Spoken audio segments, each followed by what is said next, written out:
இன்றைக்கி காலைல எங்கள் வீட்டில் ரவை உப்புமா செய்ய போகிறோங்க. சூப்பராக ஒரு ரவை உப்புமா செஞ்சிடலாமா? வாங்க. முதல்ல அடுப்பில் வாணலியை வச்சுக்கோங்க. சூடு ஏறினோட்டி ஒரு ஸ்பூன் கடுகு, உளுந்து, சீரகம் இதெல்லாம் சேர்த்துட்டு நல்லா பொரிஞ்சிடும். வெங்காயம், பச்சை மிளகா, கருவேப்பிலை 3ஐயும் சேர்த்து நல்லா வதக்குங்க.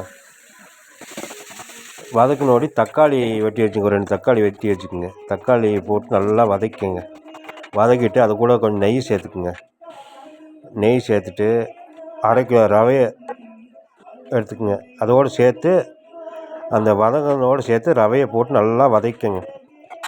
வதக்கிட்டு நல்லா வதங்கினோட்டி 1/2 கிலோ ரவைக்கு 3 மடங்கு தண்ணீர் நல்லா அடுப்பில் சூடு பண்ணி காய வச்சுக்கோங்க. காஞ்சோட்டி நல்லா வதங்கின ரவையோடு 3 மடங்கு தண்ணியை ஊற்றி நல்லா வேக வைங்க. சிம்மில் வச்சு ஒரு 5 நிமிஷம் வேக வைங்க.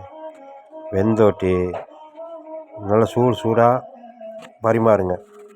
அதோடு கொஞ்சம் நெய் ஊற்றி சூடாக பரிமாறுங்க. சுவையான ரவை உப்புமா ரெடிங்க. அற்புதமான ரவை உப்புமா. சாப்பிட்டு பார்த்து சொல்லுங்கள் எப்படி இருக்குன்னு. எடுத்து சாப்பிடணும். செம்ம டேஸ்ட்டாக இருக்கும்.